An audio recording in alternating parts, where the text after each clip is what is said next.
So today is the first in our series of electric ideas. So hence some of the technical difficulties at the beginning. This is the very first panel that we're holding, that we plan to hold more of over the next year and beyond. The idea is to bring together our allies and co-conspirators in the climate and energy space on the work we're doing to create a safer and healthier Australia. I will provide a more detailed bio of our panellists shortly, but today we're joined by Kelly O'Shannessy from the Australian Conservation Foundation and our own Dan Cass from Rewiring Australia. We're going to be having a talk about priority actions we need to address climate change, and I'm going to probe a bit on the political context we're operating in and how we're then going to have a chat about how we actually win. Before that, a little bit of housekeeping. We're going to have a conversation between Dan and Kelly for about 30 minutes. And then going to open up to some questions from the audience. So if there's something that you'd love to ask, please put it in the chat. Kristen McDonald, our mobilisation and engagement manager, is managing the chat for you today, and she's just popped a hello in there for everyone. But before we get into that, a little bit about us at Rewiring Australia. I'm sure since you're all here, you're quite familiar with our work, but we are a research and advocacy charity working to electrify everything. We're only fairly new, but we're very proud of the work that we've done along with other climate allies to put electrification on the political agenda and aspire homes and businesses to start their own electrification journeys. We have ambitious goals in 2024, which we hope to keep you updated on throughout the year. But this year, we're excited to continue to develop and advocate for our model for accessible electric finance for all homes, continuing to work closely with governments at all levels on what we need to do to incentivise and prioritise electrification, as well as continuing our Electrify My Community campaigns across the country, bringing electrification projects to life. So finally, I want to say thank you for joining us and being part of our supporter family. We're going to dive into this in our discussion later today, but ambitious climate responses don't happen without people engaging and demanding change. We want to keep working with you to keep that pressure on government and businesses. So let me introduce our two panellists today. Firstly, we have Kelly O'Shannessy, who is the CEO of the Australian Conservation Foundation. Across her career, she's built campaigns and unusual partnerships to protect Australia's rivers, reefs, forests and wildlife, boost clean energy and save water. When not advocating for nature, you can find her kayaking along Australia's rivers. And Dan Cass is the co-funder and executive director of Rewiring Australia. Also a seasoned campaigner, he has a passion for ensuring the energy transition will also transform the economics of energy for homes and businesses to make sure that we all reap in the benefits whilst also saving the planet. Dan lives in Naarm with his partner and their two boys who love fishing, zoos, beaches and bushwalking. And I feel that given the big nature theme, I'm sorry that you both are in the office. I think a more suitable location might have been getting you in a rainforest to run this webinar, but alas, we are where we are. But let me get into some questions. So first I've got one for you, Kelly. At Rewiring Australia, we're focused on the electrification of homes and businesses. We see this is a short-term win for emissions reduction, but we know that there's much more to be done for a safe climate.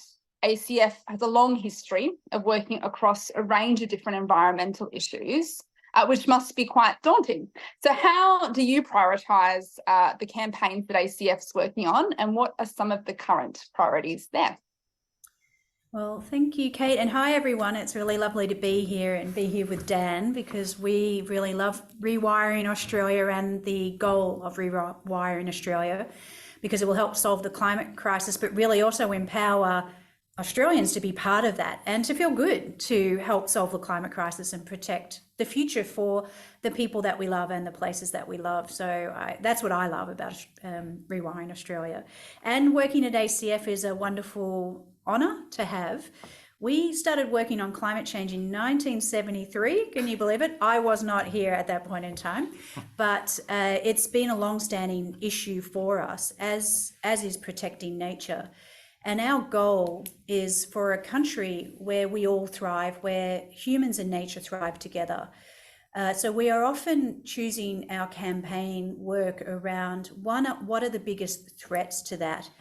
Climate change is a huge threat to our future, to our livelihood, to our lives.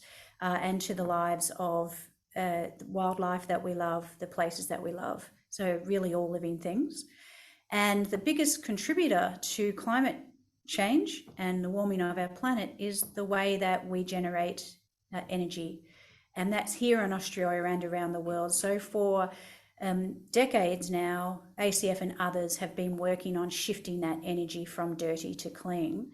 And because we know that Australia is incredibly impactful in the world's climate problem, because we export so much coal and gas to the world, that unless we also shift what we're exporting to the world to clean, we won't really help solve the climate problem. We are a huge part of the climate problem globally, and that's because of what we export, and we could be a huge part of the climate solution globally if we switch that to clean.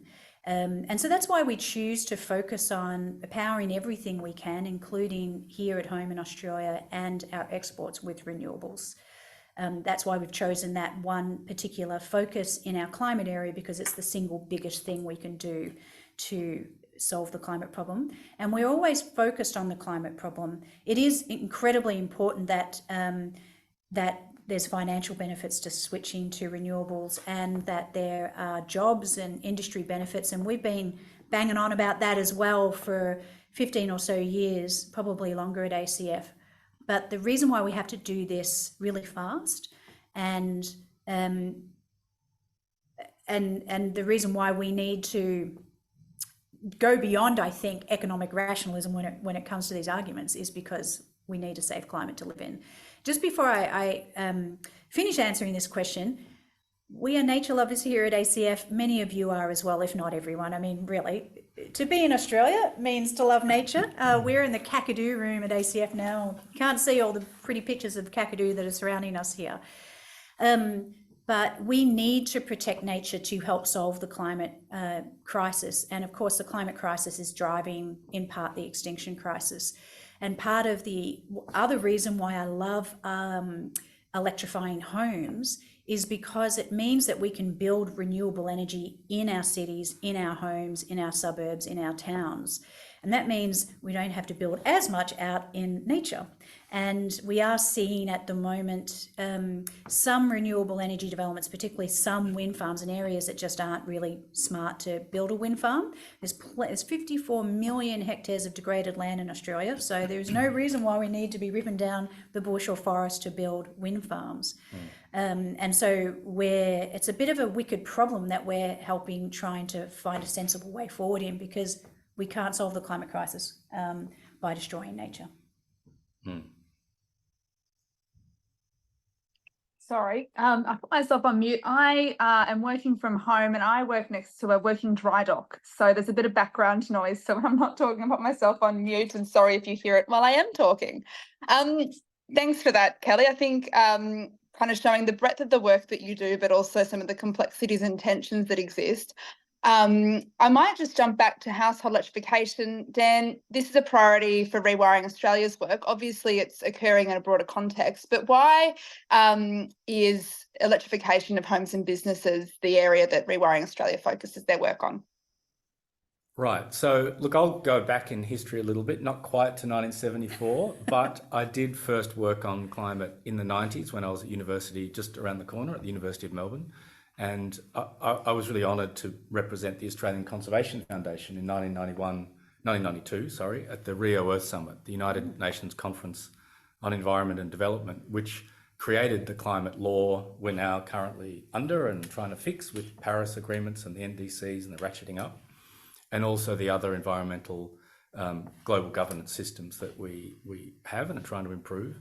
So it's really a great honour and pleasure for me and for Rewiring Australia to work with ACF, and thanks, Kelly, to you and your team for the support for our agenda publicly and behind the scenes. It's really invaluable because you're the oldest venerable conservation organisation in this country. The thing that struck me always in climate right back in the early 90s was it would be incredibly hard to take on big industries, coal, oil and gas. It's very hard to turn off an industry because of an argument about future benefit or moral virtue or global security, even when it has its tentacles in power everywhere, in the literal petrostates like Qatar and Russia, and then the de facto petrostates like Australia, which is a vigorous and enthusiastic exporter of carbon that is destroying our way of life, and all the contradictions that entails. So, I've been just dreaming over these years, decades, of, what is the breakthrough that could give us the additional power we need to really have that power breakthrough in that system and tackle coal, oil and gas. And for me, it's really about consumers and investors. And this, just to be clear, doesn't mean we shouldn't do all the other strategies that environment groups prosecute here and around the world. Everything from partnering with First Nations people and adventurous litigation and, shareholder strategies, they're all useful. We need them all. We can't stop doing any of it. It's a crisis, as Kelly has said. But for me, what's so exciting about our work at Rewiring is we're mobilising, an army to back the argument, and it's an army of consumers who are moving for hip pocket as well as then the bigger, more idealistic and ultimately more profound reasons. So I'm just thrilled to be working at what I feel is a real breakthrough part in a breakthrough part of the climate movement strategy, and to then just maintain, great relationships with ACF and all the other organisations that are doing all the other bits that we need as well. Thanks, Dan. And I think when we look at the big task ahead of us, it is quite overwhelming. Our work on households can seem, tedious. You've got to go household by household. What is the broader impact, though, that we can have when we're looking at households and business in terms of reducing their carbon footprint? So the thing about electrification is it means that households and then businesses and then eventually manufacturing and the rest of the economy can get from dirty to clean energy almost in one step and with a cheaper bill from day one. So when households convert from gas and expensive petrol and diesel for their vehicle and a complete reliance on grid electricity, and they go to electrification, they put a solar power station on the roof, or if they have one, they make it even bigger. They pull out the gas heater and put in a gas heat pump. An electric heat pump. An electric heat pump, or a split system as we often call them, is of course a cooler as well as a heater, and who knew, on a globally warming world, we need more and more air conditioning, so that's also important for health and comfort. And then you pull out the gas hot water systems that are still remarkably common and replace them with electric hot water, which even better can be used as a battery because you can store the heat and use it later. And then you finally rip out the gas oven and cooktop and go induction and electric, and then possibly back that up with a home energy management system and a battery. And you can run your house like a little sort of energy economy that produces quite a lot of its own needs and stores them in the battery or even in the big battery on wheels that's in the car. And so businesses can soon follow this. And our modelling indicates that by around 2030, the average Australian household could save up to $5,000 a year, and not just being net zero or equivalent or transitioning, but literally being real zero in emissions for energy, which is the biggest sector of energy emissions for us. So it's a huge hip pocket winner for the public, but also, the thing I wanted to tease out with Kelly in that bigger environmental context is the ways in which getting consumers to get excited about saving money and then going green in their energy, hopefully is some kind of way to bring added impetus to that whole environmental agenda, climate, but everything else, like you said, protecting the natural places we need because we need them and love them, but also because the climate sinks. So it's not just about the immediate win with emissions, but to me, I think the electrification household work we do is like hopefully the gateway drug to addict Australians to being conservationists. Could that work? That's what actually I really love about Rewiring Australia and the folks that are on this call today, is because you're not only part of solving the problem and doing that and leading on that, and if we can get all the households in Australia across that, which is the scale you guys are thinking about, every single person in that household that's over 18 is a voter. And what they'll be thinking about when they go to the election is, I can do this. I have in fact done this in my house, and I would really like the political parties to do it in their house, in Parliament House, and create that change.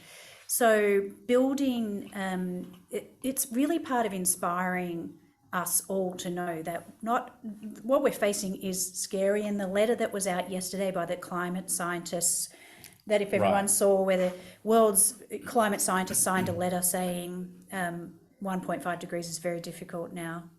Well, they're saying it's impossible. That is a depressing day. It's not, unfortunately, new news, but it is a depressing day. But you can either be sad about that or you can do something about that, because every tonne matters. And Rewiring Australia and the folks who are electrifying are doing something about it. And then they can inspire everyone else to ask others, like government, like energy companies, to do more. That's what I love about it. And we know from evidence that what we do at ACF that you can turn people who take personal action into collective action. Well, isn't that just the contrast and the segue? And sorry, Kate, this was probably your next question, but millions of Australians have been leaders decarbonising, investing in solar power stations on their roof. And in fact, fun fact, from the beginning of the electricity market in this country, the NEM, who have the biggest investors been? Was it the super funds, governments? It's rooftops, it's households, it's mums and dads. Like, they have been the leader. So speaking of laggards, what did you think of the gas strategy yesterday? What a disappointment. Yes. Sad face emoji. Sad face emoji. Absolutely. I might jump into our next question. We're getting quite a few questions in the chat, which we'll revisit in discussion around kind of the difficulties that many homes face in electrifying. And there's a role there, you've mentioned, Kelly and Dan, that governments can play to help homes do this, recognising that a lot of homes have. But the federal government and state governments will play a really key role in electrification, but also climate interventions in terms of their investments, regulation and leadership. And you just alluded to, Dan, some sad emoji faces. Yesterday we saw the federal government release the Future of Gas strategy that positioned a future for gas from 2050 and beyond. I don't want to dwell too much on this because it's really quite disappointing, but just if you wanted to share with Dan some thoughts about what that strategy means and says, and what does that mean for the work that Rewiring Australia and ACF need to do? So this strategy is a sector plan, if you like, just for gas. And the thing that is so strange and disappointing, shocking in the sense of not good, but shocking and also in the sense of what a surprise, is the government has put a huge amount of effort and a huge amount of credibility on the line with a net zero planning process. And under that process of steering the whole economy to net zero by 2050, which is what we've promised to do under the Paris Agreement, there are then 6 sectoral plans, each of which are meant to contribute to that goal of changing the economy. And, it might seem a little bit technical to some of, the gas industry people listening on the webinar, but you can't change if you don't plan to change. You can't change if you plan to stay the same. And so what we have now is the government planning to change under the net zero process, but then really from left field releasing a gas strategy that says, let's not plan. In fact, let's just keep going. We're in a hole, let's dig even deeper and keep digging up more gas and exporting more and burning more in the economy. So I think genuinely backbenchers are as confused as the rest of us. What is the agenda? Is there actually now a plan to change, which means use less fossil fuels and get to net zero? Or is there a plan seemingly from the resource minister acting maybe a little uncoordinatedly from the rest of the government to just expand gas? I mean, we are at Rewiring and I think elsewhere genuinely now just a little confused about what the agenda is. Yeah, can I add that this is a very sad face emoji, but actually I'm not an angry person, but I find this very difficult to not be angry about, because you are manipulating an issue in Australia, which is around energy security in Australia and the need to transition purposefully and fast, which we've been arguing for several decades. And gas as a transition has a very tiny role in that. But they're manipulating that to confuse people into thinking, well, then you just have to open up these vast new gas basins, which they announced yesterday that would operate beyond 2050, of which are for export. They don't do anything to help the situation that they're using to cover that up. It's kind of like the MasterChef, cooking with gas debacle that we're seeing at the moment. It's manipulating people's, the real issue that we do have to transition well, but gas is a small role, and it's none of the ones you're opening up. We don't need new gas basins to be opened up to power Australia and the world with renewables. In fact, it'll slow that down, and to even help in that very small role that gas has, because we've got enough. So it makes me angry because you're not even arguing on the facts here. You're just manipulating and confusing people on it and telling porcupines, really. So we will have to ramp up the efforts on gas, on the companies that are behind it, that are funding the political parties that are making these decisions, as well as putting pressure on the governments and the political parties, because the opposition's policies on climate are worse than the current government's, although on this gas announcement it's hard to tell the difference between the two of them. But we need them to step in and say, are they for renewable energy or not in this country? I mean, the good thing, though, to finish, I think on a bit of a higher, Kate, that does seem to contradict the gas strategy, the rest of the net zero work includes a lot of fantastic ideas and I think a real potential program to get us right off fossil fuels. So the example point there is they've just finished consultation on an energy and electricity plan, and really the gas plan should have been part of that and should have been held until the electricity and gas and energy plan was finished. And that overarching plan, which we've seen a discussion paper for, seems great. There's one big idea in it, right in the centre, and it's electrification. So we put in quite a long submission and talked a lot to experts here and in other organisations. And we look forward to talking to the government again constructively about that, the energy and electricity master plan, if you like, and seeing whether they really are intending to continue with this kind of crazy gas expansion segment within what otherwise I think could be a huge sea change in how Australia sees the energy future for the world and our role in that under that actual net zero plan that they're also doing at the same time. Wonderful segue, Dan, in terms of some of the positives. Next week, the federal government will present their second budget. Last year's budget, we saw it was $1.7 billion worth of investment in electrification, including working with homes that will find it the hardest to electrify. What are we expecting in terms of climate responses on Tuesday in the budget? I might throw to Kelly first if you wanted to give us your tips of what you think we might be seeing and to get excited about. Yeah, so for those that don't know, so the budget's always announced in May. There's a lockup, and people like us, or like our staff actually, are locked into a room. They decipher what's in it, and then they call us up, and we're waiting in a long line to talk to the media about what we just learned in the budget. And this is where I ran into these guys last year, actually. It's like this. Industry Council, gas industry. Yeah, Oh, hello, that's Chevron. right. And we had all of the clean energy folks together, and we speak often with a united voice. But I hope that in the budget on next Tuesday night, I'm more excited than I have been in the last 10 years of budget lockups and lineups, because the government should actually support with money its Future Made in Australia idea, which I think is what it is at the moment. That's very much based on the work that groups like ACF, the ACTU, the BCA have done over many years, and including those unusual alliances we talked about earlier in the intro, to actually say we need to shift to clean, we need to shift our exports to clean, our industries, our electricity production, our households. And I expect that there'll be a significant investment in that on Tuesday night. If there's not, then we know that they're all talk and no action. But I don't expect that to happen, because there's so much momentum and support in Australia, in the Australian community, voters, for this shift to clean. So I hope to be a little bit more excited this time than every other time. We will also, however, see $10 billion of fossil fuel subsidies that make fossil fuel cheaper to use in this country, and that fuel climate change.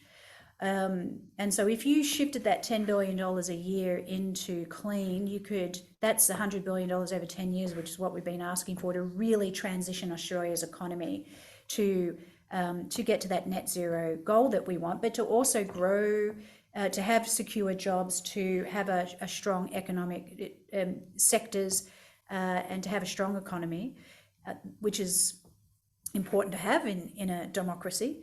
and solve the climate problem. So it's a win-win if they start funding the things that are around clean and stop funding fossil fuels. What do you reckon, Dan?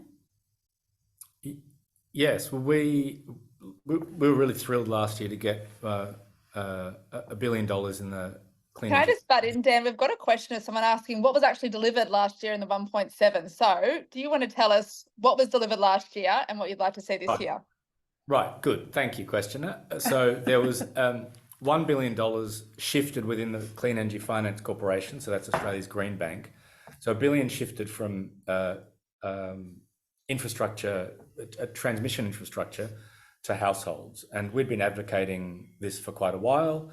Transmission infrastructure is sorely needed, and we need to build up the grid and get to multi-100% renewables to be a clean energy export superpower, which is what the work ACF and others have been doing for years means in manufacturing.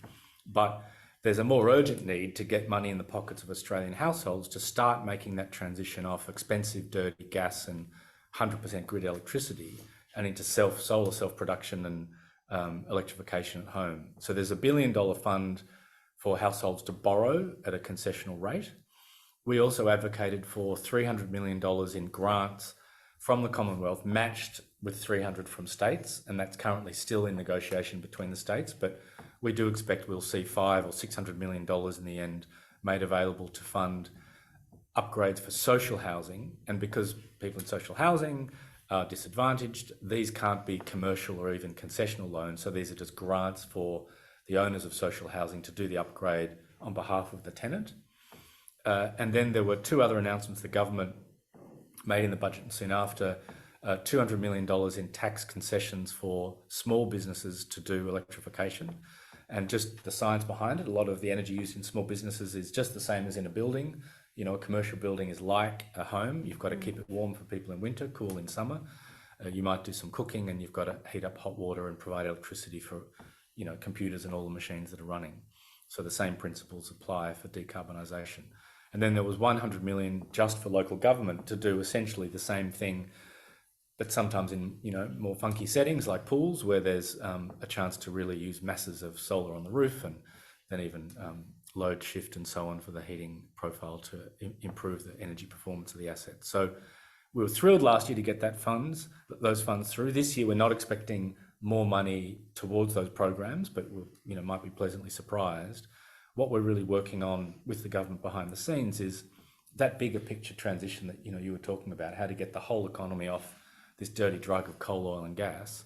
And so it's really behind the scenes work, and we're still hopeful at some point in the next 6 months or year, hopefully before the election, they might jump to a kind of broad scale finance solution for households, so that, you know, as you were saying, Kelly, millions of people can go and do this, even if they're not, you know, wealthy enough households now that can afford to go and buy a Tesla and go solar just because they've got some spare money and want to do the right thing for the planet.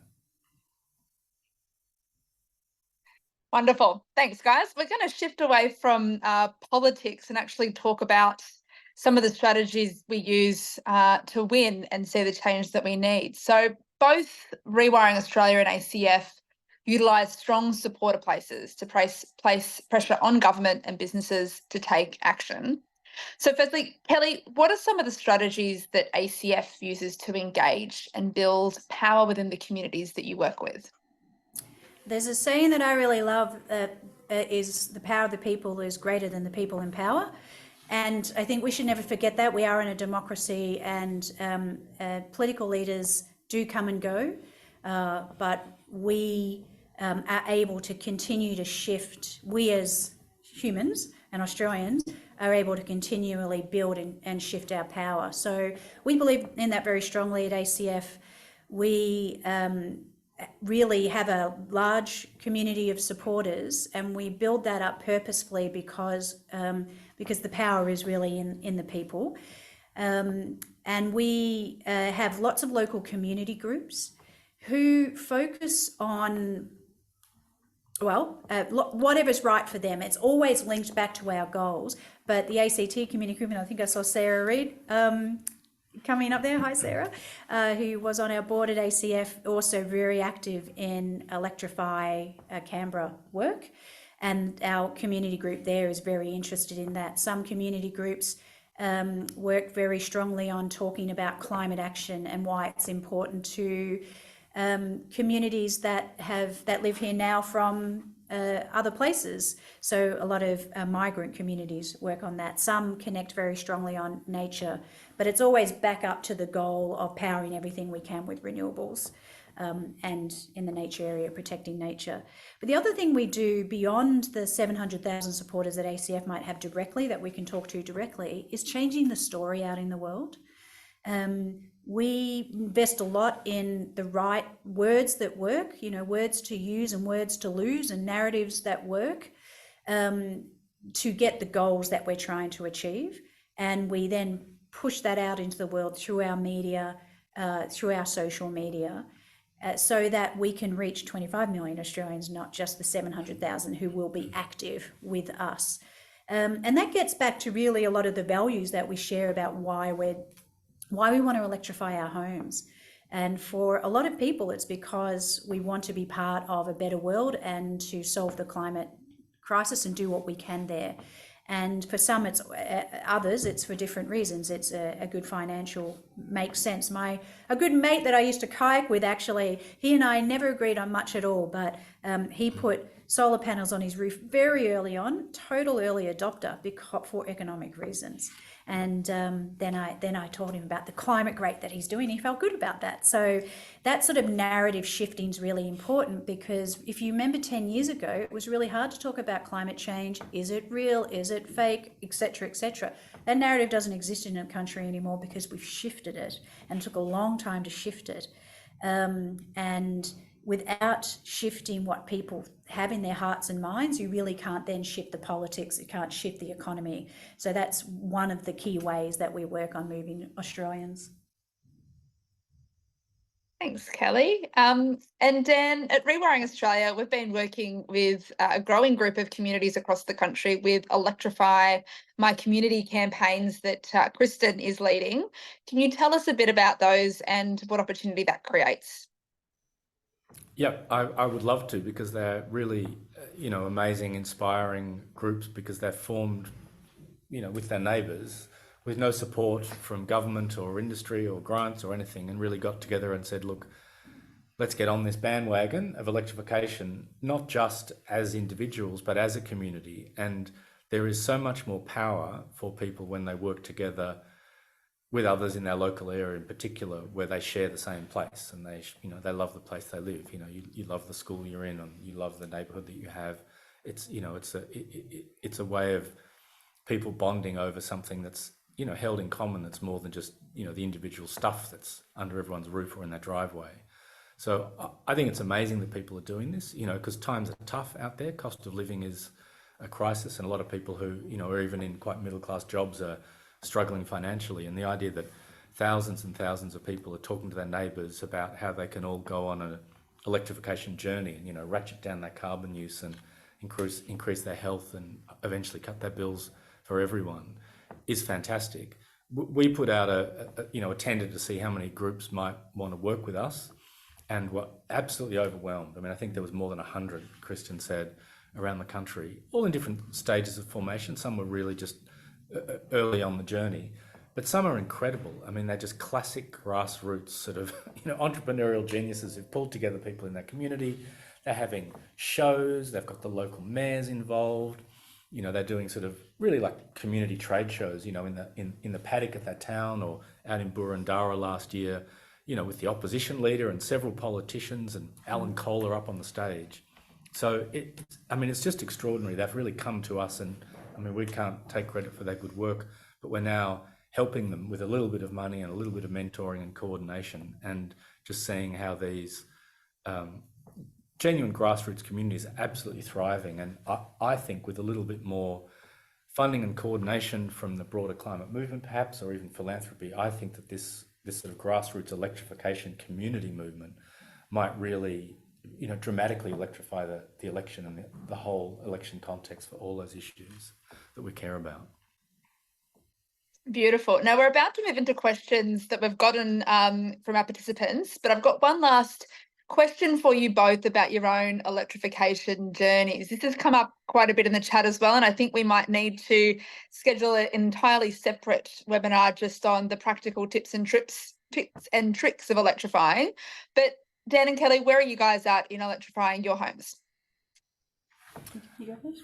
Well, we're about to buy a house, hopefully. So we're just looking around, getting a mortgage and doing all that stuff to move into a suburban house for two growing, teenage or ish boys.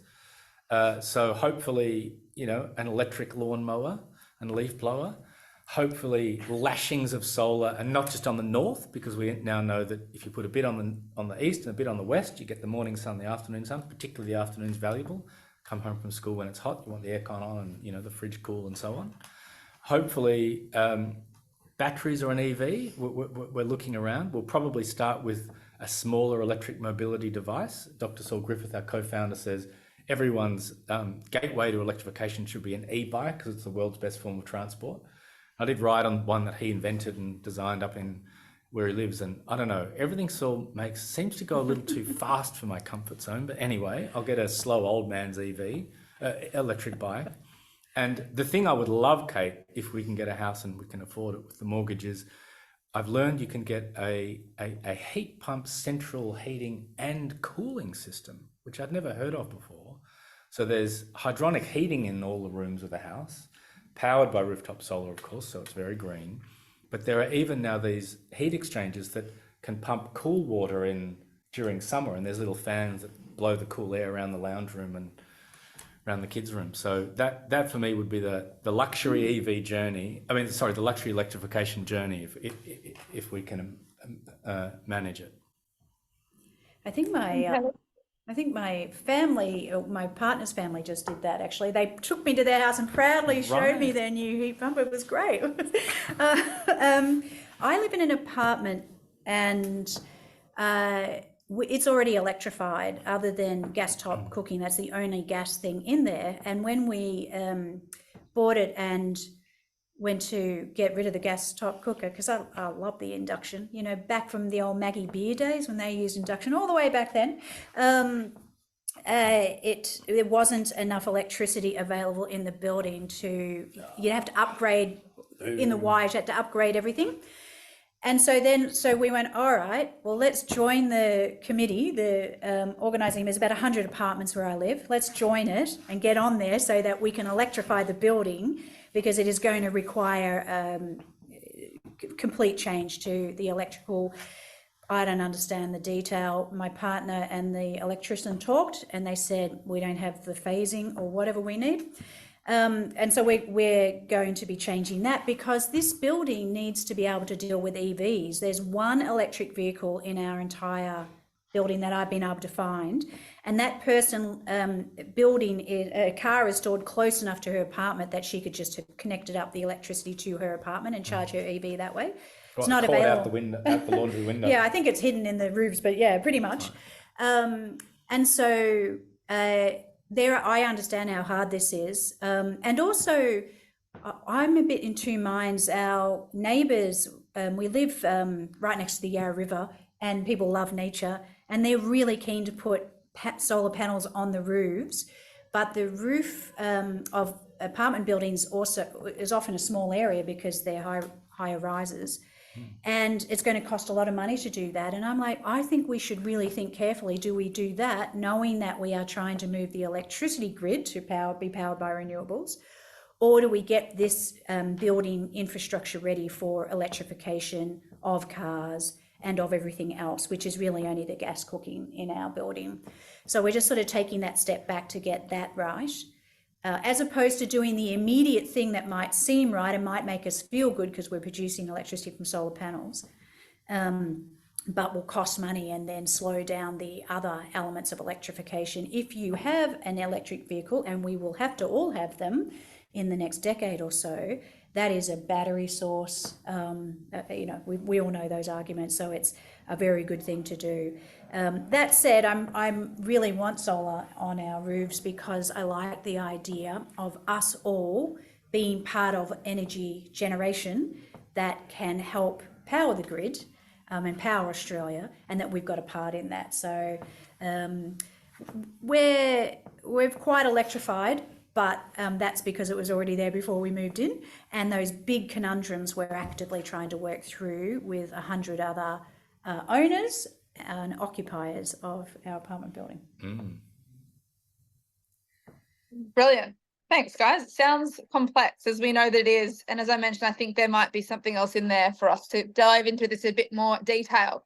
I'm going to jump to some questions from the audience now. And first, I want to say thanks to John Thomason, who asked the question about the 1.7 billion earlier that we've answered. But Eckhard has asked, how can we as a movement become more efficient?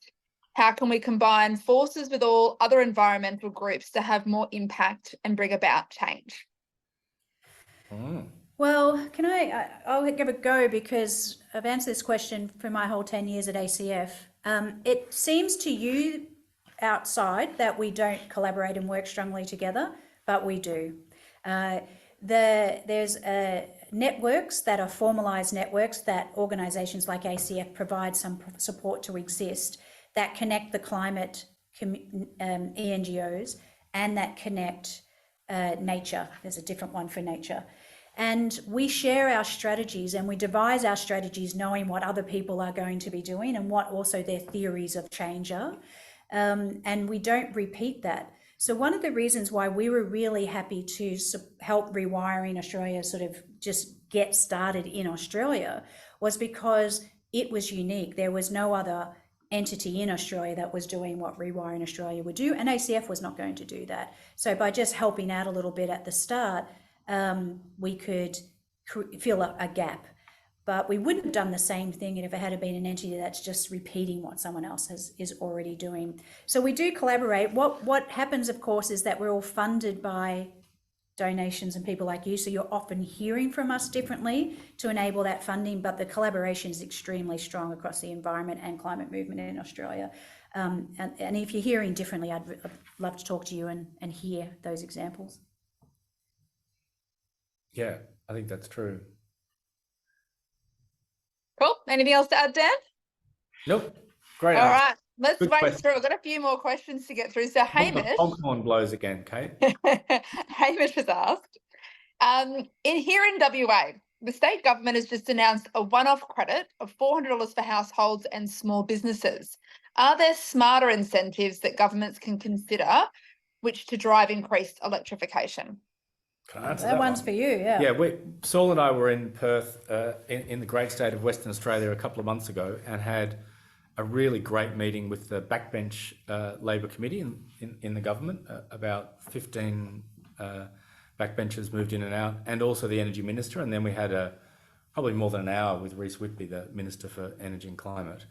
And it was a great, forthright, wide-ranging conversation with all of them. And the thing that was really interesting is that they have done a lot of work to think about how they manage their electricity grid and get their house in order. And obviously WA is a massive gas exporter, and that is the issue we were talking about before at the federal level. But at the state level, at the same time as that, very reliant on gas, they are really, really keen to empower energy consumers on the electricity grid there and help them get on the journey where they are more important than they are in a conventional grid where it's all about supply. It's all about big generation. They're trying to lift the role of the supply side of the consumer so that the consumers are generators and storers of energy and traders of energy. And it's a big, complicated shift. And I was thrilled by the level of literacy in these backbenchers who don't have a portfolio that is representing that community.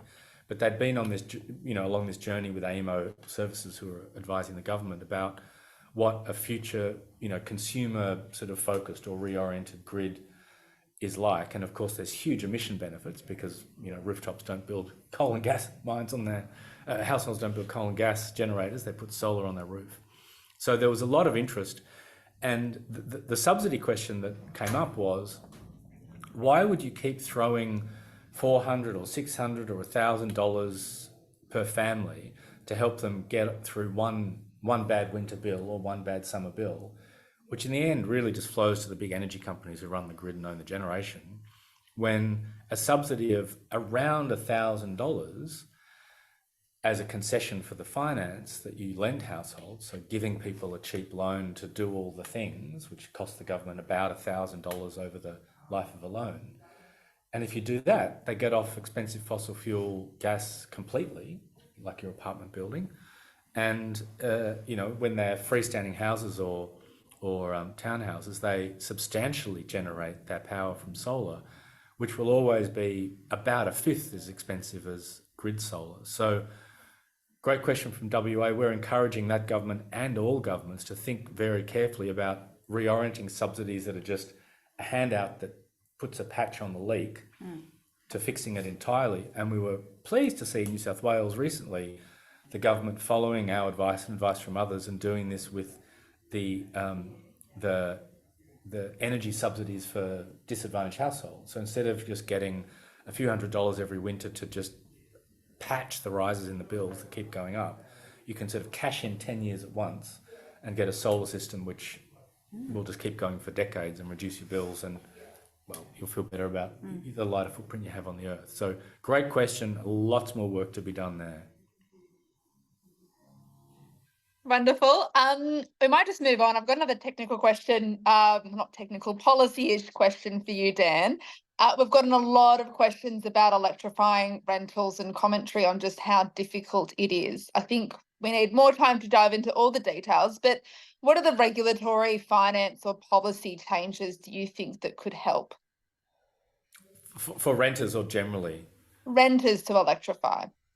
Right. So the problem with rental accommodation is in a way a subset of the problem of a housing market that's not really designed for the interests of all households. We do have a bit of a property Ponzi scheme in this country where there are a lot of tax incentives for people who are already wealthy to get wealthier by investing in property. That's not always the best solution for the people who don't have that money, who then need to move in and rent. So there are really structural problems with the housing market, and I commend a great quarterly essay out on Black Ink recently by Alan Kohler that goes into this in quite some detail, and there's a lot of talk through other media and so on. So part of it is trying to redress that problem. And so one of the problems that arises from that situation is landlords don't really have an incentive to lower bills for the consumer in their house, and they don't really have any incentive to reduce emissions from the activities of the households that they own. So there's probably a range of carrots and sticks you could contrive at the state level largely, because that's where housing is governed at the state government level, that would provide some incentive in some cases and possibly also some penalties. I mean, if you are a landlord who owns a large portfolio of properties and you clearly have the money to do an energy and solar upgrade on the house, there's really no reason why you shouldn't at some level be, I think personally, be forced to do at least some of that.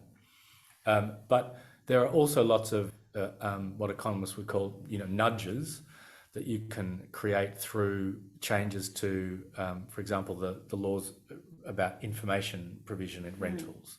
So make sure that the landlord has to say this house is really inefficient, it'll cost you a bomb to move in, whereas the house next door is, the flat next door is incredibly energy efficient, and it'll be healthier to boot. So there's a whole lot of property-based rules. But there's also a lot of rules in the energy market which would make it much cheaper for the consumer to get a leg up and produce their own energy in a house if you get a fair price for the electrons that you generate from your rooftop. So it'd be great to have a webinar with some housing providers. There's a whole lot of legal reforms that need to be done in energy and then in planning and housing law to make it better for renters. The big thing that we would love that's not regulatory, but the big policy ask for us is, why not have the government invest in this infrastructure as infrastructure? So we're quite happy to borrow tens of billions to build Snowy Hydro scheme, and then Snowy 2.0, which doesn't seem like it'll ever get built, and transmission. And what our research has shown and argued for 3 years is, the solar on rooftops, the heat pumps, the millions of EVs, that's the future of energy infrastructure, not instead of the grid, but as well as, and in some places playing a more important role in emission reduction and lowering bills. So we would love to see the government use its capacity to borrow money in the bond market and really fund a mass rollout of electrification, because it would, A, solve the cost of living crisis, and that might be good for a government that wants to win a second term, but we sure as hell need it because we're in a climate emergency and we just don't have time to wait till the market solves all these problems. Thanks, Dan. And I was actually about to give a shout out to Alana West, who's, I think, popped something in the chat just now as well. There's some really great work happening. She's shared a link from Healthy Homes, particularly on the rental front. And we've been doing some work with the team at PIAC and others on how we can work together to find electrification solution for renters. So it's a bit of a watch this space as well, but certainly investment is needed from the government. My next question, it might be our last, is for Kelly. Michael asks, how do we stop federal government pushing gas exports and its use as a transition to renewables? I think that the first thing that we knew we needed to do in order to curb and then stop fossil fuel exports is to have something else to export. So we wouldn't be able to just turn off an industry without turning on an industry, because we need, because politics is driven very strongly around economics, and we need to make sure that we have our viable industries and jobs and a range of other things. So we spent a lot of time developing the solutions to what you would export instead of coal and gas. And we did that with the union sector and with the business sector, so that all of us were saying the same thing to government. And now the government is saying, hey, let's actually do that. Let's support clean. But they're at the same time supporting coal and gas. And for a number of years, for decades really, groups like ACF have been standing in the way of coal and gas. We've got a number of litigations in court on some of the biggest proposals at the moment. We're trying to strengthen national environmental laws to make sure that there's climate considerations in those national laws, which shockingly there are not at this point in time. So the ultimate way though to move that is that not only do we need to create what we could have instead that would be better and make this country better and stronger and solve the climate crisis, we need to make people understand how toxic coal and gas is, how toxic coal and gas companies are, how tied into governments they are. They fund political parties. There's a lot of ex-politicians that are leading or on the boards of these coal and gas companies. They're very wealthy so that they can fund mis and disinformation campaigns quite well. And so I think we really need to hold them to account for the villains that they are. And Santos and Woodside fall very strongly into that category. I think there are big resource and energy companies that are trying to transition, and that's good. And they're not doing it as fast as we would want them to do, but they are doing it. And we will work with them to make them go faster. But the ones that are digging in and just want to dig up more coal and gas, and that's their only plan, like a Woodside or a Santos, are really dangerous to the future of all living things. And we need to hold them to account. We do things like moving their money. So going to the super funds that are their shareholders and saying, you should probably vote against the board. And I was in Perth actually a couple of weeks ago, but at Woodside's AGM, and trying to hold the board to account. And a number of superannuation groups did and voted against the woeful climate plan that Woodside had, which was going to increase emissions. That was great work. Yeah, and also give the chair, Richard Goyder, a bit of a boot, really. He got re-elected, but by a world record opposing vote. So we need the government and the political parties to not want a part of coal and gas into the future. So we really need to hold those companies to account for what they do to our climate. Yeah. Thanks, Kelly. And we're just going to wrap up now. I'm after a bit of a closing statement from you both. We've heard a lot about the challenges we face. Obviously, devastating climate report yesterday. There's a lot of things and a lot of work that needs to be done. But what should we get excited about? What are we winning at? And what are the opportunities over the next few years where this is the place people should put their energy and time in terms of creating big change. So give us a pitch. What should we be happy about, Dan? Sure, I'll be happy. Look, I genuinely think that the consumer and investor push into climate action through electricity investment and electricity investment by households it is a huge disruptor in the economy and the political economy and the political process. And you know, I don't know if it's the silver bullet, but it's the silver buckshot in climate. You know, it means millions of people out there as consumers and as investors, as well as citizens and mums and dads and people who love nature. And I just think all the work that's coming to us organically from grassroots groups starting their own little, you know, Rewire My Suburb, to me, just like it makes it so much easier to do this job and makes it inspiring and exciting to come to work every day. So that's the thing that most inspires me, because as you said, it's the power that we need, and it's people being solutions oriented and actually not doing the gas industry thing of, well, let's just keep it the same because it's hard to change, but actually making change. And that's what it's all about.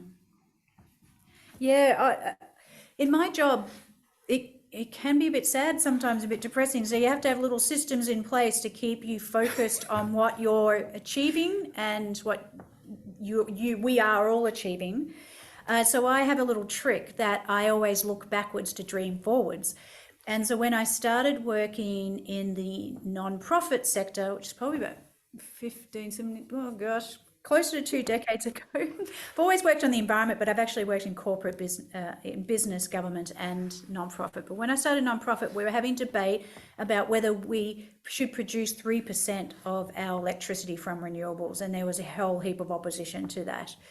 And now we're producing a third of it. That's real, that's happening right now. And that projection going forward will not be a linear extension of the past. We've done a lot of the hard yards, and we will accelerate in those areas. So again, you look back when it was 3% we're arguing about, and you dream forward about how fast we can move to renewables and what we can do to create that change, because we can create that change. The future is scary, looking at the climate science, and we have a choice to give up or to do something about that. And every day matters, every decision matters, every ton matters, and every 1/10 of a degree matters.